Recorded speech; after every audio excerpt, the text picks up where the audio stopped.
Hi, everyone. Welcome to Unchained, your no-hype resource for all things crypto. I'm your host, Laura Shin. If you've been enjoying Unchained, pop into iTunes to give us a top rating or review. That helps other listeners find the show. Within months, cryptocurrency anti-money laundering regulations go global. Are you ready? Avoid stiff penalties or blacklisting by deploying effective anti-money laundering tools for exchanges and crypto businesses, the same tools used by regulators. CipherTrace is securing the crypto economy. Abra is the easiest way to invest in crypto. Their all-in-one exchange and wallet provides access to 28 cryptocurrencies. And Bit10, the only crypto index product available to everyone, everywhere. Get started with $25 in Bitcoin at abra.com/unchained. The future of lending is here. Alt lending enables companies to leverage their Bitcoin or Ethereum assets to borrow US dollars. To learn more, go to altlending.com and use promo code Unchained for offer details for an interest-free month. Crypto, collateralized. altlending.com. My guest today is Riccardo Spagni, aka Fluffypony, as you may know him on Twitter. He is the lead maintainer of Monero. Welcome, Riccardo. Thank you very much for having me, Laura. You have an incredibly fascinating background. It's one of my favorite backstories in all of crypto. Tell us what you were doing before you got into Bitcoin and how you got into it. Well, now that you're putting me on the spot, I feel like I should change it up and be like, I was a superhero. And then I quit my life of crime fighting to get into Bitcoin.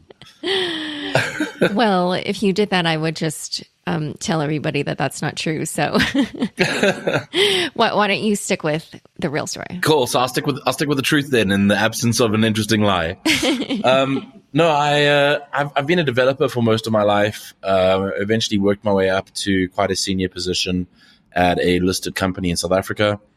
And I did not enjoy that for a number of reasons. I felt that corporate just wasn't a good fit for me, and the way we treated employees and the way we didn't value them really had an effect on me. So after a couple of years at that, I quit and started an import-export business with my wife, or my girlfriend at the time. And that ended up becoming quite successful. I wrote all of the back-end systems for that, which I think contributed, at least I hope it contributed to its success. And along the way, we took on a bunch of staff. We eventually took on a general manager to manage operations. And I found myself in a position where I was largely non-operational. And that freed me up to do other things. And I discovered Bitcoin. And this was early 2011. I read an article on Slashdot. It was about a Google engineer who was either writing or had finished writing a library for Bitcoin. And I was like, well, if a Google engineer thinks it's interesting, maybe it is interesting. And I sort of went down the rabbit hole, started with mining Bitcoin, which I think is a journey that a lot of people take. They sort of look at mining and they go, wow, this is a way to earn free money, which it isn't, but your brain tells you that. And went from that to really poking holes in Bitcoin, because I felt that its claims as to security and robustness were not entirely valid. And so I spent a lot of time proving it to myself and writing, sort of theorizing about Sybil attacks, and even writing tools to try and attack the network. And through the process, I learned a lot about Nakamoto consensus. I learned a lot about the robustness of proof of work, and eventually led to me getting really interested in the ecosystem, the mining ecosystem, and as well as the burgeoning ecosystem as a whole. And eventually I started a bunch of things along the way. Some of them are still going. Some of them were crazy ideas that crashed and burned, and, did a lot of experimentation with ways to enable people to earn Bitcoin. And eventually in 2014 discovered Monero just before it was launched, when it was pre-announced, and got involved with Minero from day one. Well, so there's a piece in there that I feel like you left out, which is what I find so funny and interesting. But wasn't at least a piece of the business that you ran with your wife? One of it was bikinis and the other was gel nail polish? Yeah, good memory. So Well, So, I yes. saved my interviews. It's not like I was working from memory. Although those were such good details that, yeah, I probably did remember them. So we with the import export business, our main product lines, our two biggest product lines were gel-based nail polish systems and bikinis. And I would often joke with people that like I know more about nail polish, gel-based nail polish in particular, than I think like most men on the planet. And like with the bikinis as well, you know, like I took a sincere interest in bikini design, which I think a lot of men would. And it is kind of weird having your wife walk in and you're looking at pictures of girls in bikinis and she's like, "What are you doing? That's not a design that we have."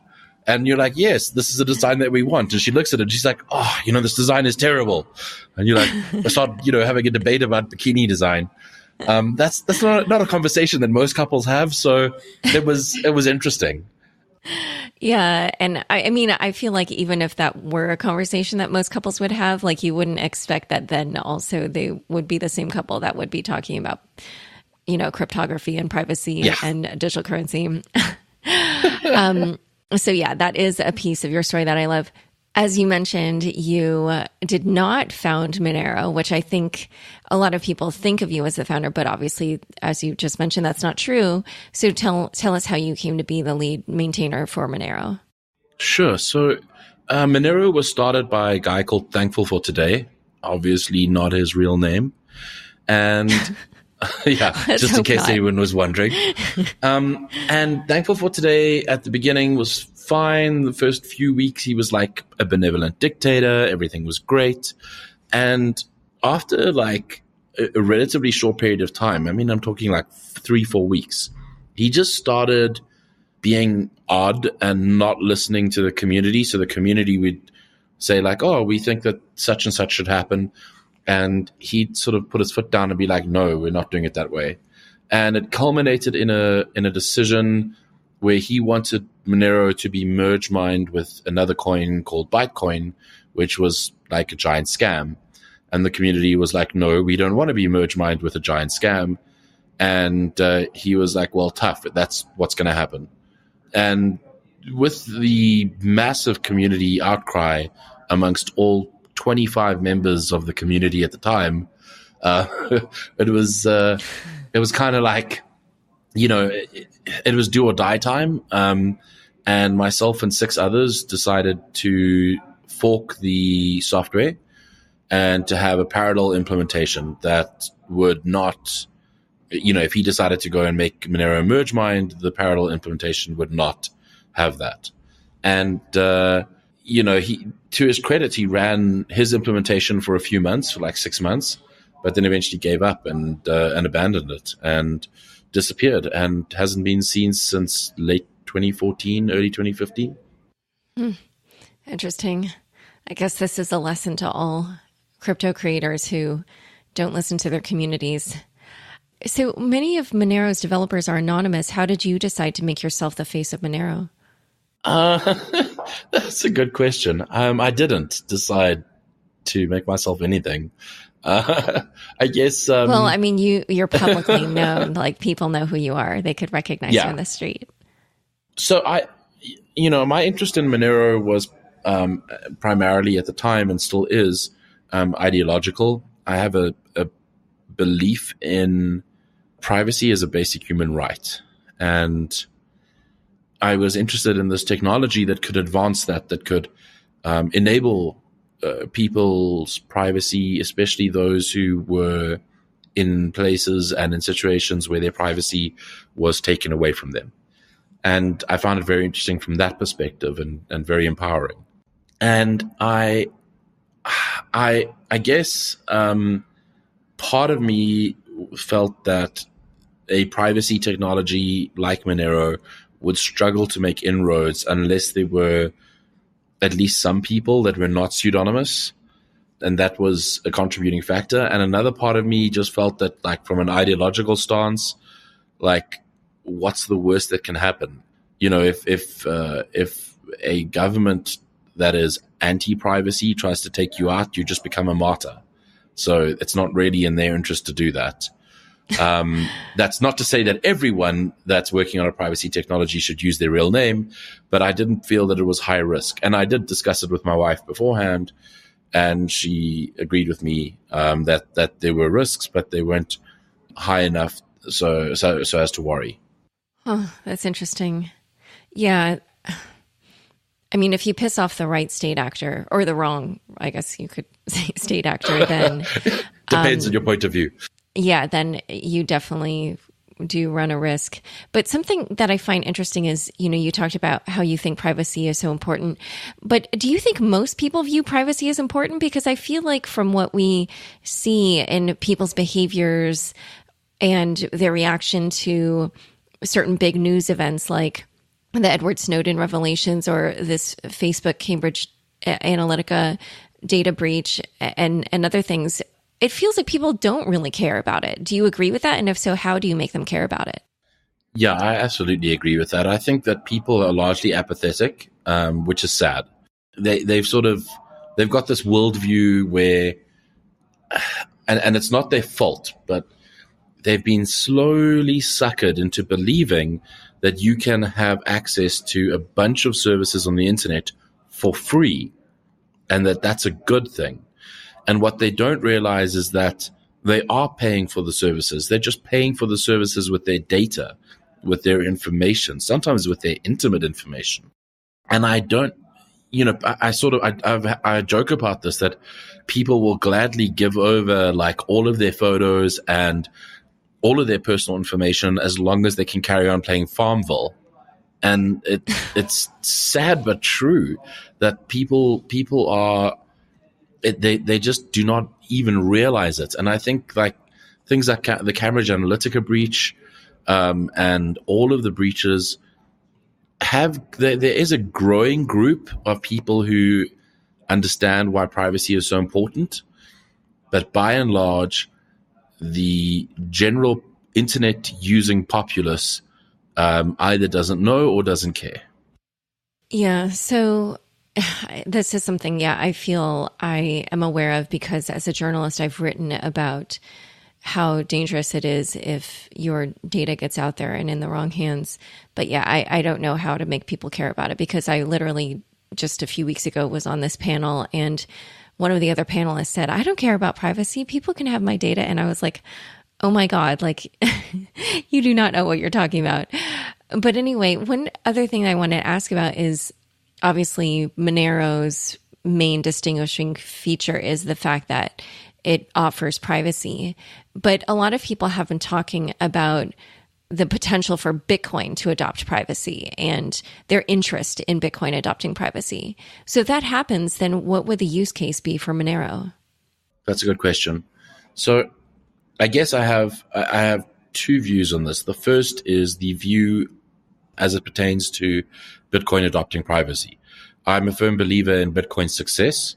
I think any effort to enhance Bitcoin's privacy is A, sorely needed, and B, will invariably, if done, if it's added to the core part of the protocol, will definitely be a feat of excellent engineering.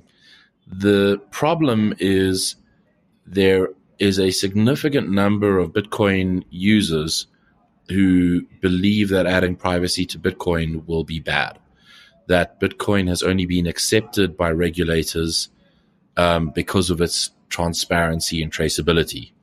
And they might be right. It could be that trying to switch it up and make Bitcoin or enhance Bitcoin's privacy is bad, and from a regulatory perspective, and regulators are just going to use that as a reason to stomp on Bitcoin. Successfully or unsuccessfully, doesn't really matter. They would still be an annoyance and maybe even a hindrance to most people.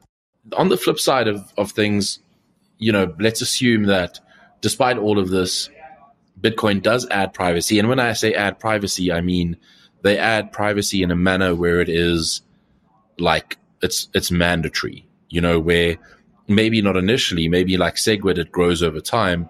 But the idea is that eventually, within a couple of years, every transaction will be private and will have this extremely high level of privacy such that Bitcoin is fungible. And whilst technically you might still be able to make non-fungible transactions, they will be, they will be frowned upon. They'll be the odd one out. If that is the case, and if this does happen, I believe that Monero's existence is still interesting and important for two reasons. The first is that Monero has gone places and will go places that Bitcoin cannot go right now due to the lack of privacy. And so Monero will have made inroads already in places like Venezuela and in countries with oppressive regimes. And at that point where Bitcoin has added privacy, it will not necessarily be an easy switchover for the people that are in that ecosystem. The second thing is Monero presents in many ways almost like a backup plan for Bitcoin. So Monero isn't based on Bitcoin's code, which means that it has its own bugs, its own flaws, its own issues. It has a different types of cryptography. It has a different elliptic curve, which is relevant to the cryptography that's in use. And I think that that's important as a technical hedge against critical failures in Bitcoin's design decisions or in its cryptography choices. That's not to say that Bitcoin couldn't change or adjust or modify any of those, but that in the interim, whilst they are deploying such a fix, there would at least be something that people could flee to as a store of value before being able to switch back later on. To continue this kind of like comparison that I want to make with some of the other options out there, Zcash makes privacy optional so that only certain of the Zcash transactions are private. Why is Manero private by default? Is it important for every transaction to be private? Yes. So the trick with privacy is you want to be lost in the crowd. Now, if you're a bunch of people getting out of a bus and there are policemen standing there and they're looking for the guy with the orange hat, and people get out of the bus, but there are only 10 of them getting out of the bus, then it doesn't matter. Even if everyone's wearing an orange hat, you can just arrest all 10 of them and then figure out which of the orange hatted people is the culprit. But now if the bus doors open and tens of thousands of people pour out and they're all wearing different colored hats, now it suddenly becomes impossible. It's not a task that anyone can practically approach. So Monero's biggest advantage is in the size of its anonymity set. And so that means that whilst in certain aspects Monero's privacy might be weaker than Zcash's, the fact that there are so many more users and there is a bigger groundswell of support means that the anonymity set is significantly larger. It also doesn't mean that you can't have transactions that are non-private with Monero. So you can, for example, reveal the details of a particular transaction in order to prove that you sent money to somebody. And you can do that by revealing the details of that transaction just to a third party, so like to an auditor. You could also reveal those details publicly. If somebody called into question publicly on Twitter whether you made a certain payment, you could cryptographically prove that you did without compromising the rest of your privacy. Monero also has something called a view key that lets you reveal details about your entire wallet. And again, this is something that you might reveal to an auditor, to the tax man, but you don't want to necessarily reveal it publicly unless perhaps you're a charity. And the view key allows you to do that. So there is default privacy, mandatory privacy, but it is opt-out. So if you need to opt out of it, you can do so at any time, publicly or to a third party, with no impact on anyone else or on you, and without putting your wallet at risk for somebody being able to spend the funds. Yeah, this is interesting. I like how you also described how it could be, or at least the view key could enable Monero to still I guess, not be frowned upon by the government if you're kind of enabling others like the tax man, as you said, or an auditor to look at transactions. So let's actually, at this point, dive into the technology a little bit. Why don't we talk about all the ways in which Monero is private, like the different types of data that are private in Monero? What are they? Sure. So Monero focuses on 4 different aspects of privacy. And the first one is being able to protect the person who's sending the money. So being able to hide where the transaction is coming from. And it does something, it does this using something called ring signatures. Now, I mentioned this first because this is the only aspect of Monero's privacy that we would generally consider weak as respects to privacy. Because the way it does this is by choosing, every transaction chooses a number of old transactions on the blockchain. And then that transaction appears to come from one of those, that group of transactions, that ring of transactions, but you can't figure out which one it is, ostensibly. The issue, of course, is people typically receive money and spend it quite quickly. And so the act of choosing those decoy transactions can sometimes reveal which of them is the real transaction that's being spent, where the money's coming from. Over time, we've improved the way these are selected. The Minero Research Lab in particular has spent an inordinate amount of time thinking about ways to improve the output selection algorithm. And we're at a point now where it is, I think, reasonably, it's probably as good as we're going to get. It matches people's spending patterns reasonably well. Transactions look pretty uniform, or the output selection looks pretty uniform at any rate. And there's not much more that we can do to improve that. There is, however, going to come a time where we will want to replace that with something else that truly obfuscates, truly hides where a transaction is coming from. So that's pillar 1. Oh, and just to have you explain a little bit further. So when you say it's fairly easy to pick out which of the transactions is the actual one and not the decoy, is that because it's generally the most recent? Yes. So this was a particularly bad problem early on in Monero's history, where the transactions were picked uniformly across the blockchain, and it was almost always the recent one. No one was spending money from 6 months ago or a year ago. So that was an extremely naive decision on the part of Monero's creators. That was relatively quickly changed, and through a series of relatively rapid improvements over a few years, we've eventually gotten to a point where the output selection algorithm now includes a number of recent transactions. So it's not as clear cut as, just pick the most recent one. It is significantly harder now to perform any sort of tracing on Monero. But an article I read about this said that, so before it was about 90% of the time that they could figure out which transaction was the real one. And then the article, this was in Wired, I'll link to it in the show notes. It said that now it's about 45% of the time they can figure out which one it is. Is that still the case? This article is, not super recent. So I was wondering what it is now. Sure. So the Wired article specifically focuses on transactions that were pre-Ring CT. So Ring CT is another technology I'll talk about in a bit that created uniformity of amounts, where before you had to mix with denominations that were the same as yours, and it was a nightmare, and would often leak a lot more information than anything else.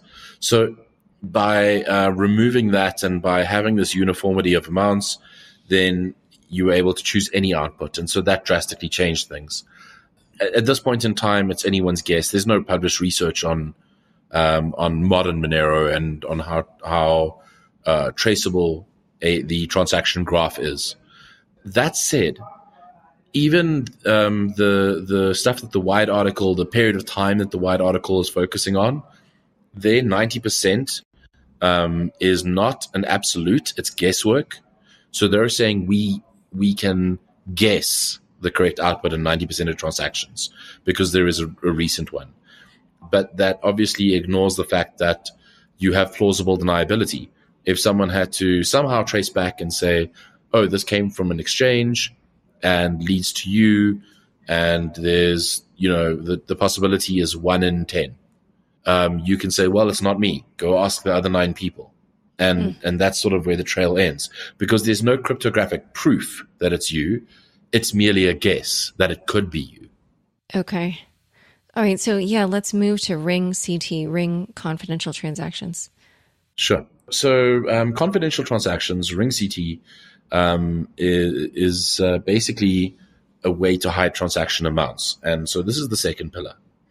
And this is obviously not done through something that involves obfuscation or guesswork or anything like that. This is absolute. So it uses something called cryptographic commitments. And basically what happens is that commitment represents your amount without revealing your amount. And it is a extremely robust, extremely reliable way of doing this. Commitments are not a new type of cryptography. They've been around for decades. And this is an extremely strong aspect of Monero's privacy. It absolutely hides amounts. There is no way to try and attack that. It's like your amount is encrypted, and no one can decrypt it unless they have the decryption key. And this is obviously enabled for all Monero transactions and has been for several years. And that means that at the very least, Monero would obscure the amount that you're transacting, even if everything else had to fall apart. I think in this regard, this is maybe where it's most similar to Zcash. Am I right in thinking that? Well, Zcash also does all of these. It also focuses on the first 3 pillars that Monero focuses on, and it does so in, like in terms of obscuring where transactions are going to, in terms of obscuring the transaction amount. It has the same strength, I guess, is probably the best way to describe it, when it comes to how private it is. The only aspect where it is much stronger is in the hiding that transaction graph, so where transactions are coming from. But it's important to note that with Monero, where these 3 pillars are applied to every transaction, with Zcash they're only applied to a special type of transaction where you're going from a Z address to a Z address. Otherwise, Zcash is as traceable as Bitcoin. Yeah, I recently did a listener questions episode. So for people who missed that, I did note that only 13% of transactions are shielded and that less than 1% are shielded to shielded transactions. So yes, it's, as I told Zuko in my interview with him, I thought it sounded like a Sudoku puzzle. But anyway, we're going to keep discussing how Monero works, plus talk about Riccardo's new project, Tari. But first, I'd like to take a quick break for our fabulous sponsors. A startup that completed an ICO and looking to leverage Ethereum for working capital. A miner looking to buy more rigs without having to sell Bitcoin. Alt lending can help. Alt lending enables companies to leverage their Bitcoin or Ethereum to borrow US dollars while retaining ownership of their crypto assets. We bring years of financial and technological expertise to the blockchain space. Access to institutional capital means borrowers don't have to wait weeks to receive a loan. Our simple and efficient vetting process makes getting a loan easy. No membership tokens or complicated sign-ups required. To learn more, go to altlending.com and use promo code Unchained for offer details for an interest-free month. Asset lending reimagined. altlending.com. Unchained listeners can receive $25 in Bitcoin just for getting started with Abra at abra.com/unchained. Abra's all-in-one exchange and wallet lets everyone, everywhere, easily and securely invest in crypto with 28 cryptocurrencies available and the BIT10, the first easily accessible crypto index. With as little as $5 a month in BIT10, you can invest in an index of the top 10 cryptocurrencies, professionally rebalanced every month. Get started with $25 in Bitcoin at abra.com/unchained. Face it, regulations can stall or kill a fast-moving crypto business. New FAFT and EU cryptocurrency AML laws are coming soon. You could be hit with stiff fines or blacklisted, no matter where your servers are in the world. Prepare now. Deploy the same powerful CipherTrace tools used by regulators. Protect your assets, streamline your compliance programs, and keep your exchange or crypto business out of the regulators' crosshairs. Learn how effective anti-money laundering tools help keep your crypto business safe and trusted.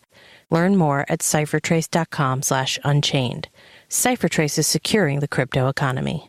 I'm speaking with Riccardo Spagni, aka Fluffypony of Monero. Let's also talk about, well, you tell me. I wanted to maybe talk about Covery. Would that be the next piece of Monero's privacy? Almost. Before we get there, the third pillar that we haven't touched on is hiding where a transaction is going to. And that Monero does using something called stealth addresses. In particular, it uses dual key stealth addresses. And this is, again, a very strong form of privacy. There is no way for you to look at a destination for an output on the Monero blockchain and be able to somehow determine what the actual Monero address was that was getting paid. So this is an extremely strong part of Monero's privacy, and it means that no one can link your Monero address to transactions on the blockchain. Whereas obviously with Bitcoin, if someone has your Bitcoin address, they can go and look it up on the blockchain and see all the transactions that have occurred. And in this case, again, this is similar to with Zcash, a Z address paying a Z address. You can't see what that Z address is. Okay, and then the fourth pillar. So the fourth pillar that you were alluding to earlier is obscuring the IP address that a transaction originates from. Now, this is something that is largely overblown, because actually figuring out the IP address that a transaction originates from is a very difficult task.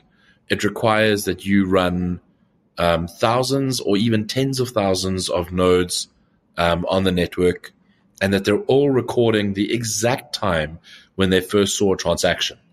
And then through the process of deduction, you'll be able to figure out that this is where the transaction originated from, because this node saw it from that IP address first.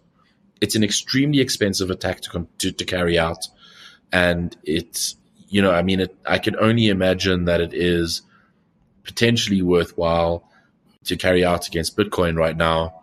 But it's also easily defeated, because as an example, I can use something called PushTX, which a lot of block explorers support. And I can go visit that block explorer on the web. I can take my raw transaction from my Bitcoin wallet, and I can plug it into the PushTX dialog box and hit send. And then the originating IP address is that block explorer, not my computer. So this attack is not only expensive and difficult to carry out, but it's also largely useless because it is trivially mitigated by anyone with half a brain cell, and it doesn't require any expensive tools or any fancy technology to mitigate it. You can mitigate it without even using Tor. So it's totally overblown. At the same time, we obviously realize that there is a very small risk that an attacker could carry out such an attack if they genuinely wanted to figure out where some future Monero transaction originated from. And so the Monero community has been working on various technologies. We're very interested in Dandelion, which is a technology that is hopefully coming to Bitcoin to try and reduce this risk. We're also interested in Tor. We're adding support to Monero, native support to Monero for Tor, so that you can use the Tor network without to broadcast your transactions without needing to download a whole separate thing. And then we have the Covery project, which is adding I2P support to Monero.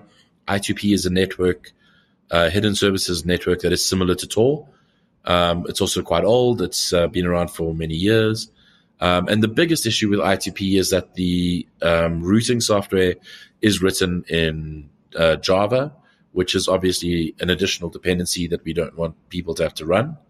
And so Covery is a project that is rewriting the I2P router in C++, specifically for general use, but also specifically to add ITP support to Monero at some point. And when do you think that will be completed? That's a good question. So native Tor support is coming pretty soon. There's a Monero developer contributor, Lee Claggett, who has started work on that in earnest. And I expect that he'll probably have that buttoned up in the next couple of months. Kovri had its alpha release recently. The alpha release happened in August, I think it was, when we were at DEF CON. And it's probably got I don't know, I'd imagine another 6 to 12 months before it reaches any sort of stability, and we can look at integrating that natively as well into Monero. So how can users of the system be sure that there isn't double spending or counterfeiting going on? So the same way that that it's prevented with Bitcoin, there's validation rules in place to ensure that a transaction can only be mined once and that an output can only be spent once. And so for every output, when it gets spent, it produces something called a key image. And that key image is unique to the output that's being spent. And it can be validated as definitely being part of the ring signature. And it can also be validated as being unique. You check the whole blockchain to make sure that it hasn't existed before. And that's all part of the Monero software, and it's all done automatically to ensure that there aren't double spends. And when I'm looking at a Monero block explorer, what info does it show me, and what information does it not show me? Good question. So when you're looking at a Monero block explorer, you can see the structure of the data. You can see that there are blocks. Each block has a block header that contains various pieces of information about the block. Each transaction has a transaction header that contains some basic information about the transaction, such as the transaction ID. And there are inputs in the transaction.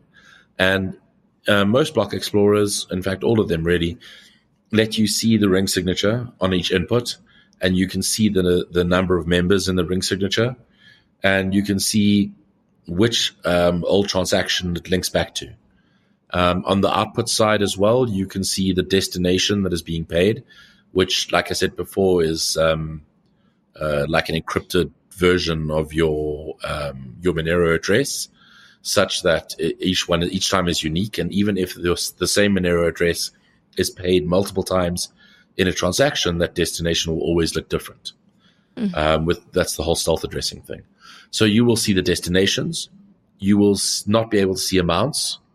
A block explorer can show you the range proofs if they're interesting. The range proofs are these things that let us confirm that the amounts are positive, that they're greater than 0, so that we can go, the total number of the total commitment outputs less the total commitment inputs balances out, and so we know that no new Monero is being created in a transaction. Otherwise, you could use negative amounts to create magical Monero out of thin air. You have also talked about adding Mimblewimble, which I guess is now also being called Grin, to Monero, but I'm not sure if I fully understand what this is, because Grin now is going to be its own blockchain with its own cryptocurrency. So how would you do this and also why would you do it when you already have so many privacy features? Sure. So that's a good question. So Mimblewimble as a technology has multiple implementations. Grin is one of them. There's another one called Beam, like a beam of light. And I believe there's some others that are interested in, or that people are interested in writing. At Monero, we're interested in Mimblewimble not as a base layer, but as a sidechain. Because whilst it has weaker privacy than Monero, it has much stronger scalability, significantly better scalability. So a sidechain, a Mimblewimble sidechain would be advantageous because people could go, I need maximal privacy, I need maximal privacy, I need maximal privacy. Okay, I'm going to do my daily spending so I can take a bit of a hit on privacy, but I need that scalability. I need faster transactions. I need to take up less space on the blockchain for buying groceries. And so that's really the idea. And this is kind of a nice segue because there's another Mimblewimble implementation that is being written, and that is at Tari. So Tari Labs is writing a Mimblewimble sidechain for Monero, a merge mine sidechain, which will allow people to do this. And actually, before we move to Tari, I know that you guys also recently added something called bulletproofs that make Monero more scalable. So what are those and how do they work, and how is that different from Mimblewimble? Sure. So those range proofs that I spoke about earlier that prove that a commitment in a transaction is above zero, is a positive number, those range proofs are pretty big physically, like in terms of the amount of space it takes up on disk and the amount of space it takes when broadcasting the transaction over the internet. But they're essential. They're an essential part of the transaction. And so bulletproofs is a range proof that is more compact than the ones that we were using. And so it just allowed us to reduce Monero's transaction size by about 80%, because bulletproofs were range proofs were such a significantly large part of Monero transactions. So bulletproofs have given us much smaller transactions, but that's all it's really done from a scalability perspective. It hasn't significantly changed Monero scalability properties at all. And then actually one last question before we talk about Tari. I did want to ask a little bit more about the view key. You mentioned two of the ways that might be useful was for auditing or for tax purposes. What are some of the other reasons why the view key is important, or ways in which it could be used? Sure. So one of the things that I often talk about with view keys is charities.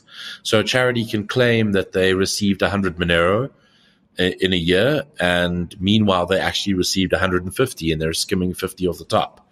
But if they are forced to publish their view key, then there's no way for them to lie about that. So it's an important, it could play an important role in transparency. And one wouldn't normally associate transparency with Monero, but there's a way that Monero can be both private and transparent at the same time. Similarly, it could be used. You alluded to this earlier. It could be used by a government that says, for Monero transactions above a certain value that you're withdrawing from an exchange, we need your view key so that we can make sure that you aren't, that you're not doing anything nefarious or whatever, that it's definitely going to your wallet and you're not withdrawing it to a wallet under somebody else's control where they might use it for nefarious reasons or money laundering or whatever. Yeah, or to make sure that you're paying your taxes. Yeah, absolutely. Is the amount of money you've claimed to have earned in a year the actual amount of money that you've earned if you're being paid in Monero? Right. Yeah, which is kind of interesting because I feel like everybody, when I was kind of doing some research before this episode, I did see people literally asking on places like Quora how to use Monero to evade taxes or things like that. Oh, wow. Which is kind of funny. But anyway, so let's actually now talk about Tari. What is Tari? Sure. So Tari is a decentralized, or what not is, Tari will be a decentralized assets protocol when it is completed. We hope it will be anyway. If it ends up being something else, if it ends up being a giraffe, then we obviously haven't done a very good job of building it. But the aim is for it to be a decentralized assets protocol. Yes, Tari the giraffe, then we've done well. And we've learned a lot about genetic engineering along the way. So I guess the best way to think of Tari is as it's kind of like Counterparty. So in some ways we view it as like the spiritual sister to Counterparty. So where just Counterparty explain was what that built, is for people, who don't know.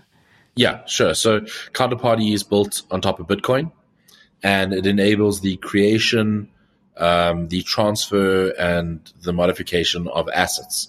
So digital assets are things like in-game assets. So, you can have a game like CryptoKitties where you have like like digital collectibles in that game. Obviously, digital collectibles on their own can be an asset class. So maybe somebody creates a set of trading cards, and now you can represent them on this decentralized permissionless platform. Similarly, things like loyalty points, tickets, in-game currencies, security tokens, ICO tokens, utility tokens, DRM tokens. These are all things that are natively digital assets. A digital asset is not when somebody has a physical thing and they try to represent it on some sort of chain. So a digital asset is not something like, oh, I'm going to take a piece of property and cut it up into 1,000 pieces and represent that on chain. And then everyone can own a piece of my property, because no, you still own the property. Everyone owns a piece of an entity that owns the property, maybe, but you still own the property. The same goes for people who are going, oh, we're going to decentralize gold ownership by representing the ownership of gold bars on chain. No, the person who physically has the gold bars in their safe, they're the ones who own the gold bars. Everyone else are suckers who bought a token that they think might represent that. So I think it's important to clarify, because people often think of asset as like, oh, a property is an asset, or, there's liquid assets and there's movable and immovable assets, and they've got all these ideas about what an asset is. But when we talk about digital assets, we mean things that are natively digital, or things that can be represented in a natively digital way without the need for a physical component, or where the physical component is merely a representation of the digital thing, not the other way around. So yeah, that's what Tari is, or will be, or could be. So there are other protocols that are doing something similar. CryptoKitties, I guess, is an obvious example where you have these natively digital assets. So how does Tari differentiate itself from some of the other ones that, and in the ICO craze, there were, I know, a few ICOs that were tackling things like ticket sales. So how are you guys different? Sure. So where Tari is very different is that Tari is in this case a base layer protocol. So it's not just slapping something on top of Ethereum and hoping that Ethereum is going to solve all their scalability issues. It's not doing anything like a very narrowly focused technology where we're only focused on loyalty points and this is loyalty chain or whatever. This is a general purpose decentralized assets protocol. And so that means that it can be used for all of these different types of natively digital assets. And it is designed to be fast, and it's designed to be scalable, and it's designed to really speak to the needs of the digital asset issuer.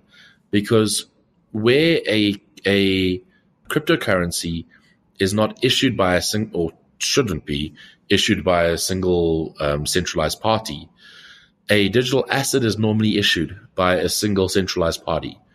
And yet, at the same time, there's advantages to having it decentralized thereafter. As an example, in this decentralized world, you can have an asset issuer that issues, let's say, loyalty points. So Emirates issues loyalty points, and they give me loyalty points because I fly a bunch and I fly with Emirates. But I don't really care about my loyalty points. They're a gigantic waste of money. And so I go, what I'm going to do is use my loyalty points for something else. So Emirates will let me buy, I don't know, a massage or a room at a hotel, neither of which is very exciting.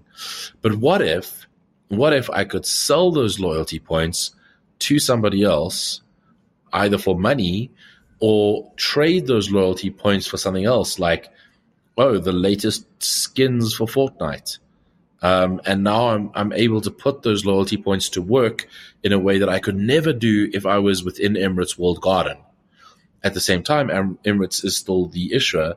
So, there's this whole, like, from Tari's perspective at any rate, the protocol needs to be built in such a way that it is advantageous and for the issuer to use the Tari protocol as opposed to just using a database.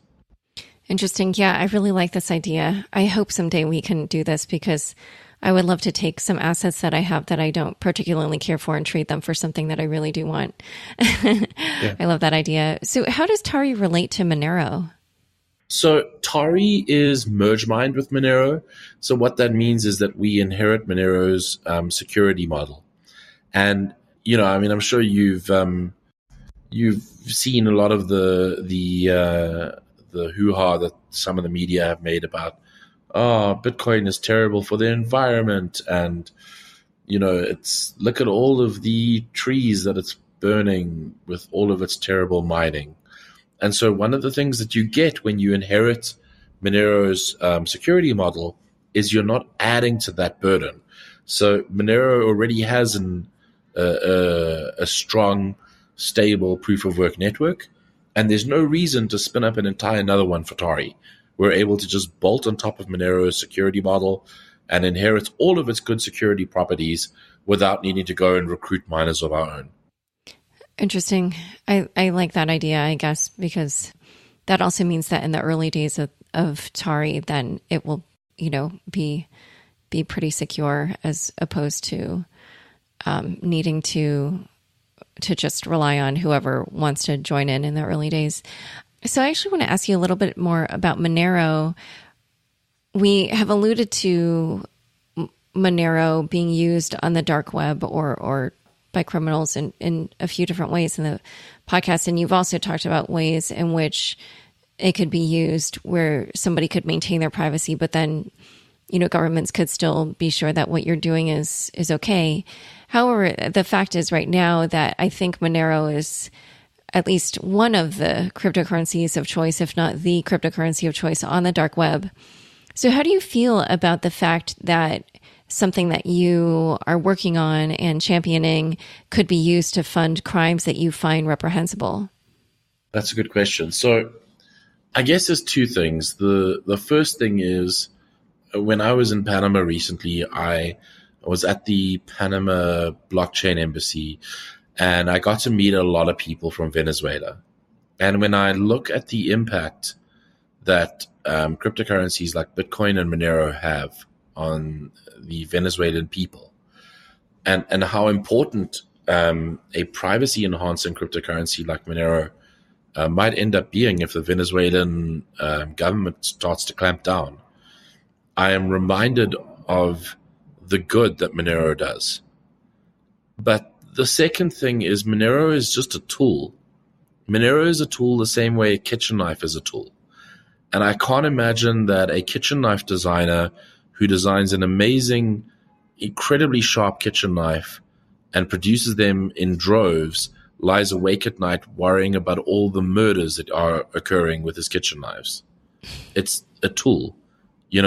When a terrorist takes a car and drives into a crowd of people, the car manufacturer doesn't release a statement about how sorry they are that they put seatbelts in the car.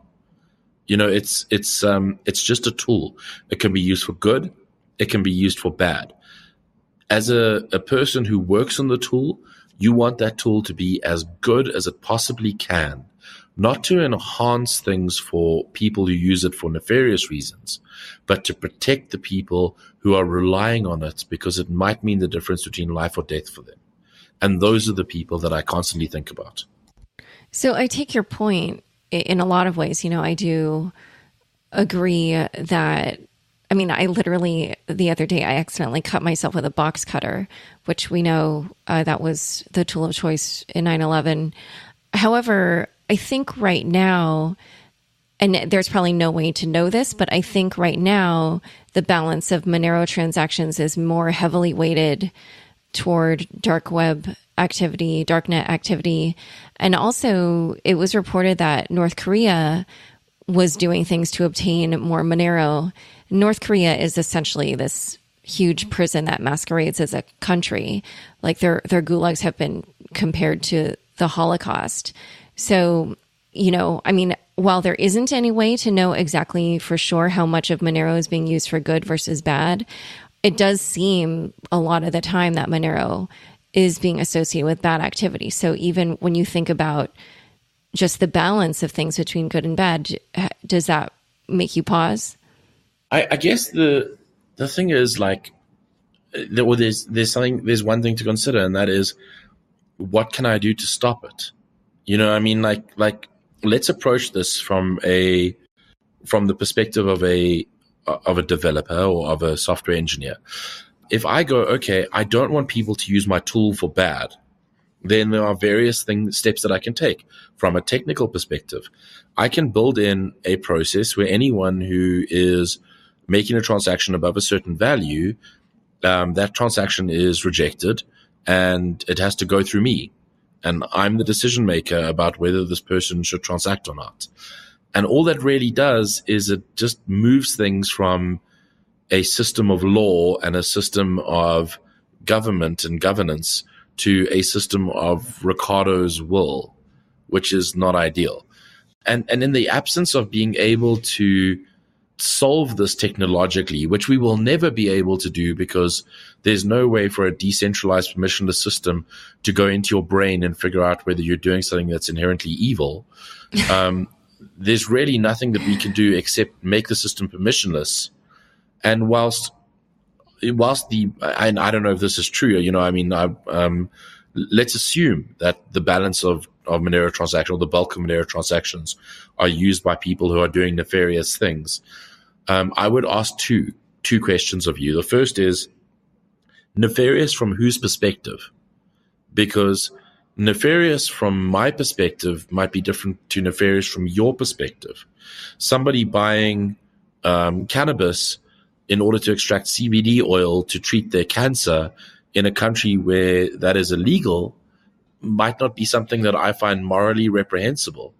But somebody living in that country might find it incredibly morally reprehensible. Somebody from a couple of generations back might find it incredibly morally reprehensible. So it becomes very borderline, because I'm sure that there are some things that Monero has been used for which we can all agree are outrightly bad. They're outrightly evil. But I think for the most part, there are lots of things that are either nefarious or evil, or not evil, but nefarious or reprehensible, but only from the perspective of some people, not from the perspective of other people. And the reason I say this is because I got into a big debate with someone the other day who was like, taxation is theft and taxation is evil. And so from their perspective, anyone using Monero to evade taxes is good. And now it becomes a little bit like, you know, like, where do you stand on the taxation thing? And how do you judge someone using Monero to evade taxes? How do you judge someone using Monero to evade taxes in China versus someone using Monero to evade taxes in the USA? This is such a difficult thing to wrap your head around. And, you know, this idea of morality and relative morality, that it's better not to even think about it, and rather to just consider the fact that Bitcoin in its infancy definitely had more illegal transactions, more nefarious transactions than ones that were used positively. But it outgrew that. And I am positive that Monero will too. So there's no way to make this a good transition, but I did want my last question to you to be, why the name Fluffypony? Yeah, it's like, on the note of tax evasion, why the name Fluffypony? Well, no. My last question was about the gulags in North Korea. That's really... Yes. Yeah, ready. So, you know, like, you know, why don't have a proper North Korean name? I mean, Fluffypony is not a very North Korean name. So yeah, it was given to me many, many years ago by two girls that I worked with in one of my first jobs. And it was, initially it was a big joke and ha ha ha. But when everyone's using it every day, then it eventually just sticks. And I carried on using it after that job. And there was a period of time where I tried to shed it and it did not work. And eventually I just realized I'm stuck with it. Yeah, I would say that you've embraced it. But why did they nickname you Fluffypony? Well, because one of them was called Fluffy Puppy and the other one was called Fluffy Bunny. And so then I needed a fluffy nickname, I guess. Okay. Well, so I know that you're critical of ICOs, but I always feel like when I hear that, I always imagine also Vitalik's unicorn and t-shirts. So in that mind, and now you've got your, what is it called? Magical Crypto Friends. Yeah, show. Magical Crypto Friends. I mean, we can't, we've got a fluffy pony and we've got a whale panda and we've got a lion and we've got a chicken. I mean, you can't get away from the farmyard animals. I need to come up with something. I like one of my writing mascot basically is a goat. So I need to think of a good adjective with goat, and that will be me. I'll let listeners know what I've decided on later. Well, this has been a great conversation. Where can people learn more about you and Monero and Tari? They can learn more about me on Twitter. I'm Fluffypony on Twitter. Tari is at tari.com, Tari. And Monero is at getmonero.org, like Monero. Perfect. Well, thank you for coming on Unchained. And thank you very much for having me. Thanks so much for joining us today. To learn more about Riccardo, check out the show notes inside your podcast player. New episodes of Unchained come out every Tuesday. If you haven't already, rate, review, and subscribe on Apple Podcasts. If you liked this episode, share it with your friends on Facebook, Twitter, or LinkedIn. And if you're not yet subscribed to my other podcast, Unconfirmed, I highly recommend you check it out and subscribe now. Unchained is produced by me, Laura Shin, with help from Raylene Galapali, Fractal Recording, Jenny Josephson, and Daniel Ness. Thanks for listening.